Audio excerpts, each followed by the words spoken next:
Hi all welcome back. അപ്പോൾ ഇന്നത്തെ നമ്മുടെ വീഡിയോ നല്ലൊരു പാൽപ്പായസത്തിൻ്റെ റെസിപ്പിയാണ് കേട്ടോ. ഗോതമ്പ് നുറുക്ക് വെച്ചിട്ടാണ് ഇന്ന് നമ്മൾ പാൽപ്പായസം തയ്യാറാക്കുന്നത്.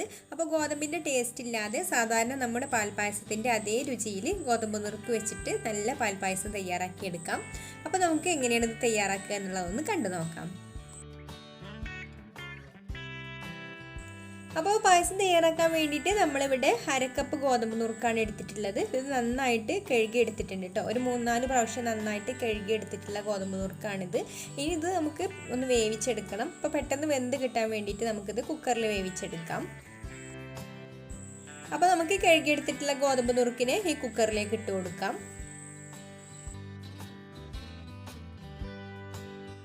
ഇനി നമുക്കിതിലേക്ക് ഒരു 1.5 കപ്പ് വെള്ളം കൂടെ ഒഴിച്ചു കൊടുക്കണം. എന്നിട്ട് കുക്കർ അടച്ച് വെച്ചിട്ട് ഒരു 3-4 വിസിൽ വരുന്നത് വരെ നന്നായിട്ട് തന്നെ വേവിച്ചെടുക്കാം. അപ്പോൾ ഞാനൊരു 4 വിസിൽ കഴിഞ്ഞതിന് ശേഷം ഫ്ലെയിം ഓഫ് ആക്കിയിട്ടതായിരുന്നു. അപ്പോൾ കംപ്ലീറ്റ് പ്രഷറും പോയിട്ടുണ്ട്. നമുക്ക് ഗോതമ്പ് ഒന്ന് വെന്തിട്ടുണ്ടോ എന്ന് നോക്കാം. അപ്പോൾ അത് നന്നായിട്ട് വെന്ത് വന്നിട്ടുണ്ട്. വെള്ളമൊക്കെ പാകമായി വന്നിട്ടുണ്ട് കേട്ടോ. ഇനി നമുക്ക് മറ്റൊരു പാത്രം വെച്ചിട്ട് അതിലേക്ക് 1 ലിറ്റർ പാൽ ഒഴിച്ചു കൊടുക്കാം. ഞാനിവിടെ 500 മില്ലിൻ്റെ 2 പാക്കറ്റ് പാലാണ് എടുത്തിട്ടുള്ളത്.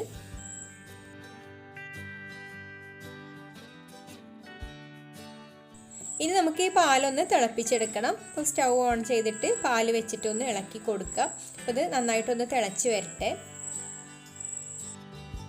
ഇനി നമുക്കിതിലേക്ക് നല്ലൊരു രുചി കിട്ടാൻ വേണ്ടിയിട്ടും അതുപോലെ ഈ ഗോതമ്പിൻ്റെ ആ ഒരു ടേസ്റ്റ് ഇല്ലാതിരിക്കാൻ വേണ്ടിയിട്ട് നമുക്കിതിലേക്ക് 1/2 കപ്പ് പാൽപ്പൊടി കൂടെ ചേർത്ത് കൊടുക്കണം. അപ്പോൾ ഈ പാൽപ്പൊടി ചേർത്ത് കൊടുക്കുമ്പോൾ ഈ ഒരു പായസത്തിന് പ്രത്യേക ഒരു ടേസ്റ്റാണ്.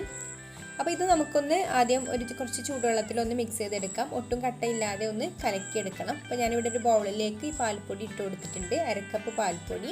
ഇനി ഇതിലേക്ക് ഒരു 1/4 കപ്പ് മുതൽ 1/2 കപ്പ് വരെ വെള്ളം ഒഴിച്ചു കൊടുത്തിട്ട് ചൂടുള്ള വെള്ളം ഒഴിച്ചെടുക്കണം കേട്ടോ. എന്നിട്ട് നന്നായിട്ടൊന്ന് മിക്സ് ചെയ്തെടുക്കുക. ഒട്ടും കട്ടയില്ലാതെ മിക്സ് ചെയ്ത് കൊടുത്തതിന് ശേഷം വേണം നമുക്ക് ഈ പാലിലേക്ക് ഒഴിച്ചു കൊടുക്കാൻ.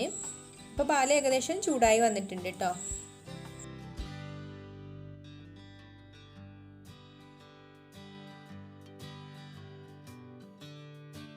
അപ്പോൾ ഇത് കട്ടയില്ലാതെ മിക്സ് ആവാൻ വേണ്ട വെള്ളം ഒഴിച്ചു കൊടുത്തിട്ട് നന്നായിട്ട് തന്നെ ഒന്ന് കലക്കിയെടുക്കുക. ഒട്ടും കട്ടയില്ലാതെ കലക്കിയെടുത്തിട്ട് നമുക്ക് ഈ ചൂടായിട്ടുള്ള പാലിലേക്ക് ഒഴിച്ചു കൊടുക്കാം.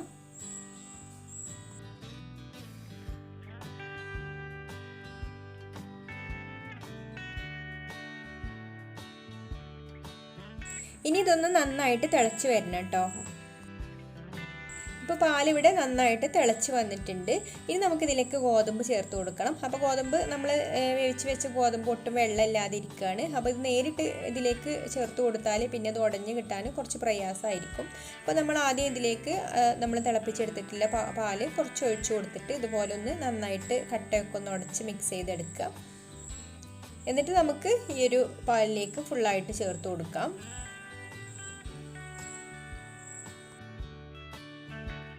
ഇതുപോലെ നന്നായിട്ട് കട്ടയൊന്നും ഇല്ലാതെ മിക്സ് ചെയ്ത് കൊടുത്ത ശേഷം നമുക്ക് പാലിലേക്ക് ചേർത്ത് കൊടുക്കാം. ഇനി ഇത് നന്നായിട്ട് ഇളക്കി തിളപ്പിച്ച് കുറുക്കിയെടുക്കണം കേട്ടോ. അപ്പോൾ ഇതിൽ കണ്ടോ കുറേ പാലുണ്ട്, അതുപോലെ കുറച്ച് ഗോതമ്പ് നുറുക്കേ ഉള്ളൂ. അപ്പോൾ ഇത് പാലും ഗോതമ്പ് നുറുക്കും കൂടെ ഒന്നിച്ചാവുന്ന രീതിയിൽ വേണം നമുക്കിത് കുറുക്കിയെടുക്കാൻ. അപ്പോൾ പാല് നന്നായിട്ടൊന്ന് വറ്റിച്ചെടുക്കണം. അപ്പോഴേ നമുക്ക് പായസത്തിന് നല്ല ടേസ്റ്റ് ഉണ്ടാവുള്ളൂ. നമ്മൾ പാലട തയ്യാറാക്കുമ്പോഴും അതുപോലെ അരിനുറുക്ക് വെച്ചിട്ടുള്ള പാൽപ്പായസം തയ്യാറാക്കുമ്പോഴൊക്കെ പാല് നന്നായിട്ട് വറ്റിച്ചെടുക്കുകയാണ് ചെയ്യുന്നത്. നന്നായിട്ട് തിളപ്പിച്ച് കുറുകി വരുമ്പോഴാണ് ആ പാല് കുറുകി വരുമ്പോഴാണ് പായസത്തിന് കറക്റ്റ് ടേസ്റ്റ് കിട്ടുക.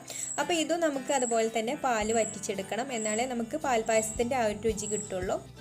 ഇപ്പോൾ പായസം നന്നായിട്ട് തിളച്ച് വന്നിട്ടുണ്ട്. ഇനി കുറച്ചും കൂടെ ഒന്ന് വറ്റാനുണ്ട് കേട്ടോ. അപ്പോൾ കുറച്ച് സമയമായി ഞാൻ ഇളക്കിക്കൊണ്ടിരിക്കുന്നത്.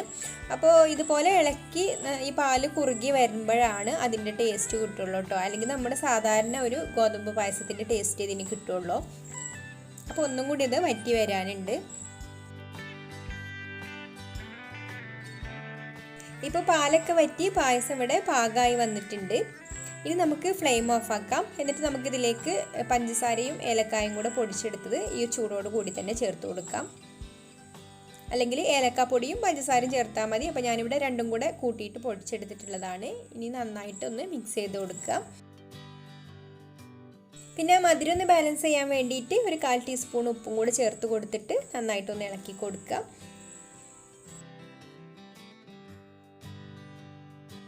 ഇനി നമുക്ക് ചെറിയൊരു പാൻ അടുപ്പത്ത് വെച്ചിട്ട് അതിലേക്ക് 1 ടേബിൾ സ്പൂൺ നെയ്യ് ഒഴിച്ചു കൊടുക്കാം. അപ്പോൾ നെയ്യ് ഇവിടെ ചൂടായി വന്നിട്ടുണ്ട്. ഇനി നമുക്കിതിലേക്ക് കുറച്ച് കാഷ്യൂ ഇട്ട് കൊടുക്കാം. അപ്പോൾ കാഷ്യൂ ഒന്ന് റോസ്റ്റ് ആയതിനു ശേഷം ഇതിലേക്ക് കുറച്ച് കിസ്മിസും കൂടെ ഇട്ട് കൊടുത്തിട്ട് ഒന്ന് റോസ്റ്റ് ചെയ്തെടുക്കാം. എന്നിട്ട് നമുക്കിത് പായസത്തിലേക്ക് ഒഴിച്ചു കൊടുക്കാം. അപ്പോൾ നമ്മുടെ ഗോതമ്പ് നുറുക്ക് പാൽപ്പായസം ഇവിടെ റെഡി ആയിട്ടുണ്ട്. ഇനി ഇത് ചൂടോട് കൂടി തന്നെ സെർവ് ചെയ്യാം. അപ്പോൾ എല്ലാവർക്കും ഈ ഒരു റെസിപ്പി ഇഷ്ടമായിട്ടുണ്ടാവും എന്ന് വിചാരിക്കുന്നു. ഇഷ്ടമായിട്ടുണ്ടെങ്കിൽ ഒന്ന് ലൈക്ക് ചെയ്യുക, അതുപോലെ ഷെയർ ചെയ്യുക, കമൻറ്റ് ചെയ്യുക. പിന്നെ എൻ്റെ ചാനൽ സബ്സ്ക്രൈബ് ചെയ്യാത്തവരാണെങ്കിൽ ഒന്ന് സബ്സ്ക്രൈബും കൂടെ ചെയ്ത് സപ്പോർട്ട് ചെയ്യണേ. അപ്പോൾ ഇനി മറ്റൊരു നല്ല റെസിപ്പിയുമായിട്ട് അടുത്ത വീഡിയോയിൽ കാണാം. താങ്ക്